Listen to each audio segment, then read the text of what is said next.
variety of things. I'm going to take you through a few of the initiatives.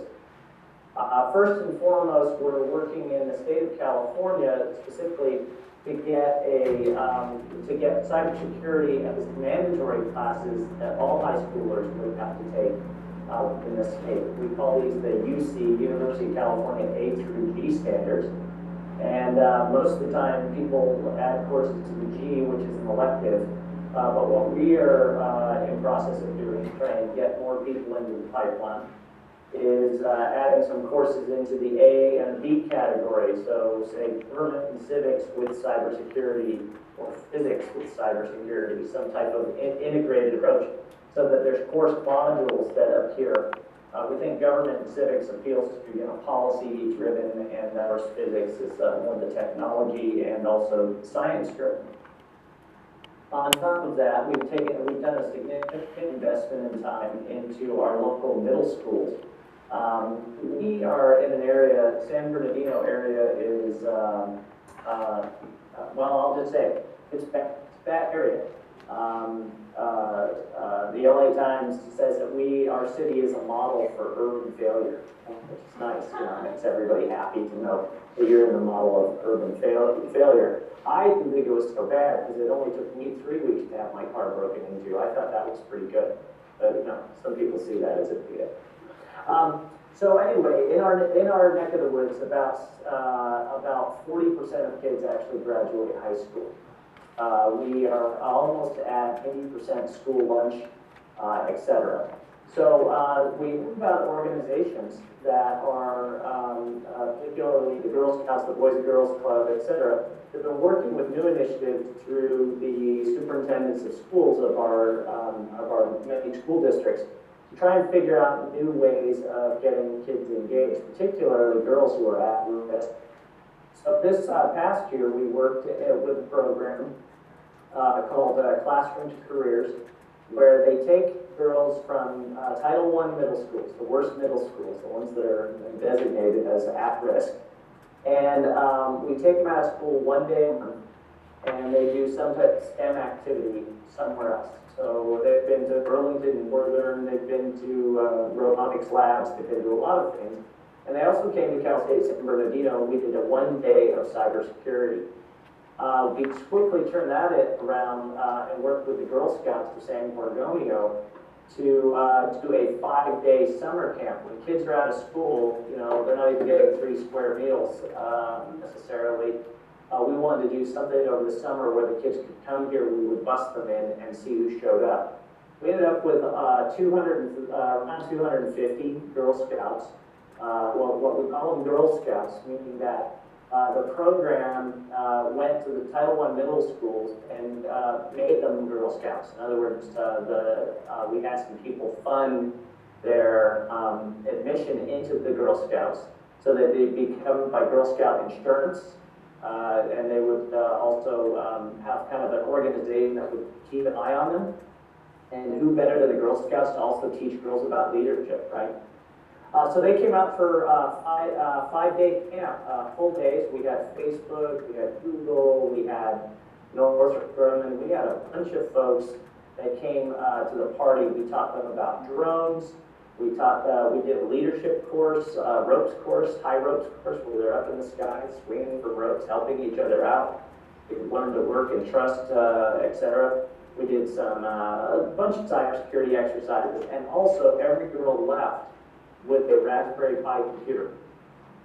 We wanted them to have a computer to take home, something to tinker with and to learn everything. We taught them a little bit of programming, a little bit of network provisioning, and a bunch of different things. And the kids were just, I was actually blown away because you've got Google here, you've got Apple here, you've got Facebook here, you've got me, I'm excited, obviously. And they wanted the Raspberry Pis. They wanted those computers. So we gave every girl a Raspberry Pi, a mouse, cables to hook it up to a TV set, keyboard, the whole kit and caboodle. With the idea that they're going to come back and show us some of the stuff that they did. Tony, But we we're didn't about stop 5. there. What we wanted to also do was make sure that when the kids went back to the classroom, the teachers were on par. So we also held a couple camps cooperating with the Cyber Innovation Center out of Bossier City, Louisiana. And those folks came out and did middle school curriculum camps. And then we also added our own kind of little flavor to one of the camps of what we wanted from our university, because most of our kids come to our local university. And that turned out to be just an amazing endeavor. We had 60 school teachers just show up over the summer. The first time we did it was a one-day exercise. We moved 38 just from the local region. And the teachers were very hungry about it, and they also agreed with our philosophy of let's have the teachers know it and the students, so that when the kids go back, they can nurture kind of this group. So we have the school curriculum, trying to get it statewide that we've developed. We have this middle school kind of initiative, and now we're in process of trying to come up with something new for all high schoolers in our county. San Bernardino County is the largest county in the United States by area. Right? It's huge. If you've ever driven out from Las Vegas, you pretty much, once you hit the state line, you're in San Bernardino County all the way down. It's bigger than most of the states on the East Coast. As a result, there's a lot of kids that don't get any reach. They live in desert communities. They're poor schools. As a matter of fact, I had one student that's in my university who, they lived in a tent in Lucerne Valley. Her family lived in a tent, and she only got to touch a computer, as she remembers, in 5th grade. That was it. So we're trying to figure out how can we reach all of those communities and get kids interested. So we're going to start an online series of interactive online with hosted computer environments. So that means that the requirements of the schools of the outskirts are very low for them to get involved. They don't have to load images or do anything fancy. They just have to be able to get to the web.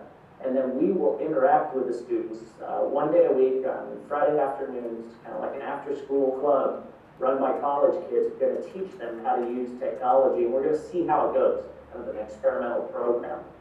We're hoping that we're going to get a lot of reach with that to the underserved areas, because there's one thing I know about the kids that come to our university from those underserved areas is they're actually really smart.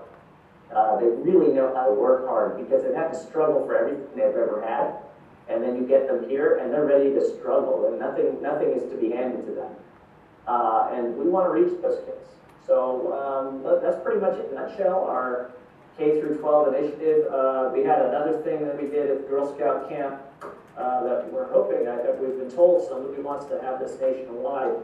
It's a game of cards. It's based on Apples to Apples, or Cards Against Humanity. And it's on cybersecurity principles.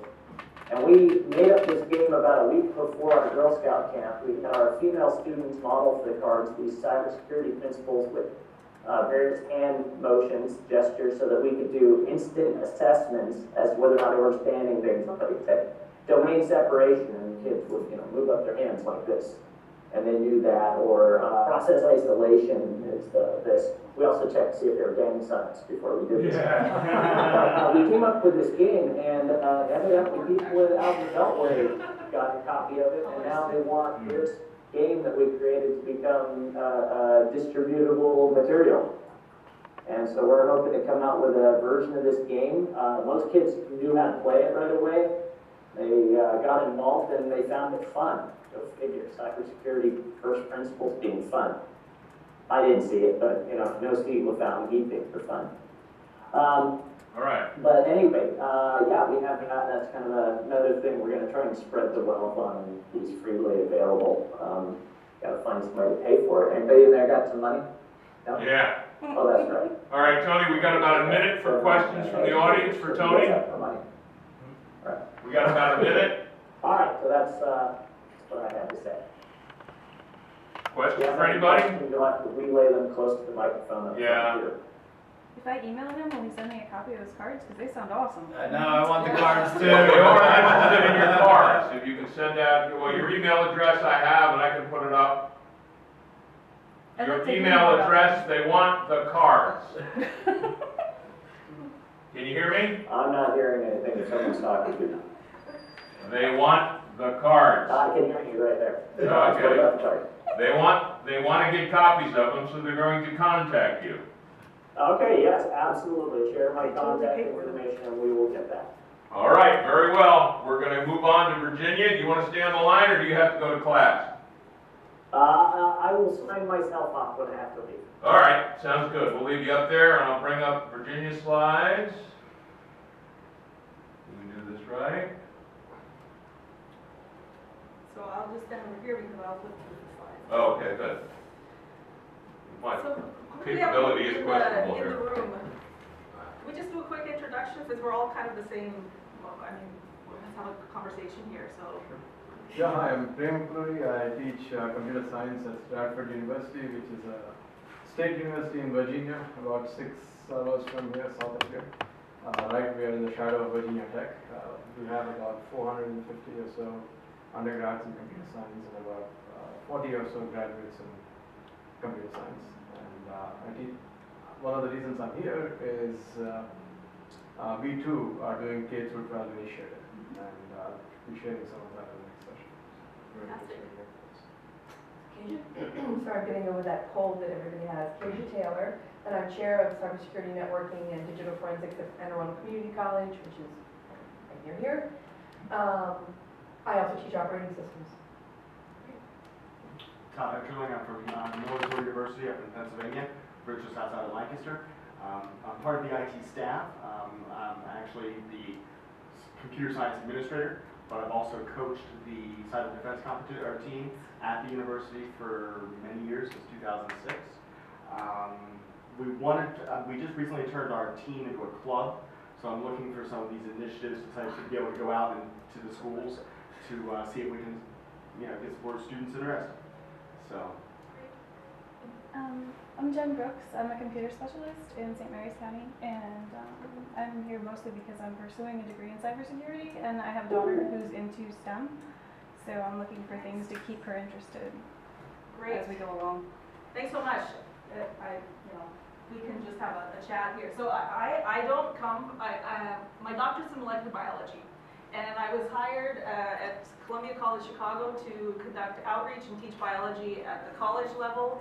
My husband is actually in computer science, so he relocated out to the Bay Area, and so eventually I followed and was fortunate enough to get this job at San Jose State University. We are in the shadow of Berkeley and Stanford all the time, but we press on because our students, they really have the work ethic and the, get your hands dirty kind of mentality, and our industry, people really like that, and so there's a place for everyone in that community. So yes, we are right next to Silicon Valley. We can, 5-minute walk out and you see sort of all that you want to see in terms of tech companies, Facebook, Google, et cetera, but right around our campus, it's extremely high need, such that we actually have a fleet of 40 laptops that we take out to elementary schools because we can't run our programs if we don't do that.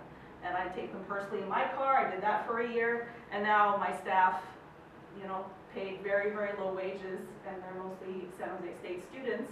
They're wrecking their cars to take these laptops out to schools. And so I thought it was crazy to say at the beginning, the first money I get, I'm going to buy laptops, but in fact I learned that the program can't be run without them. So I started at Columbia College, at San Jose State. We'll go into that chapter of my life, at San Jose State University in fall 2012, and was the first director of this program. And initially it was envisioned to pull people from across the campus interested in K-12 STEM education together to do initiatives collectively and collaboratively. Not easy to get faculty and administrators to think about working together if it doesn't happen naturally. And so in the interim, while we were working out how we were going to work together, I was part of an NSF-funded program in Chicago, and so I decided let's replicate that model in the San Jose area. There are all the pieces that were necessary already there. We just need to pull them together. At about the same time, there was the establishment of a Center of Excellence in Cybersecurity on campus, and our president of the university at the time was very focused on computer science, cybersecurity, and emailed me saying, oh yeah, you're our new outreach person. We'd like to have a program for girls in cybersecurity, make it happen. I knew what program model I could execute in terms of mobilizing university students to go out and instruct STEM content. I needed to find content, and so I reached out to Davina, and she conducted our first professional development for our program instructors in 2013, and that's really why I'm here too, because that initial, like, there's got to be somebody who has a curriculum for elementary school kids in cybersecurity, so let's find them. In addition to that, I sought out the opportunity to teach the campus-wide service learning class so that I have a workforce of students. And also, I was given a relatively large office space on campus. There was not an information security club at the time. And I said, let's form one, mostly because I was in the office of one and I was all alone and I needed some help and some collaborators. Minions. So now we are still in the same office, although we are busting at the seams, and the Information Security Club has gotten bigger, our programs have gotten much bigger. We still struggle in terms of trying to get funding and to keep it all going. We still have to take our laptops to a lot of the schools we work at, but I have experience building a program from scratch.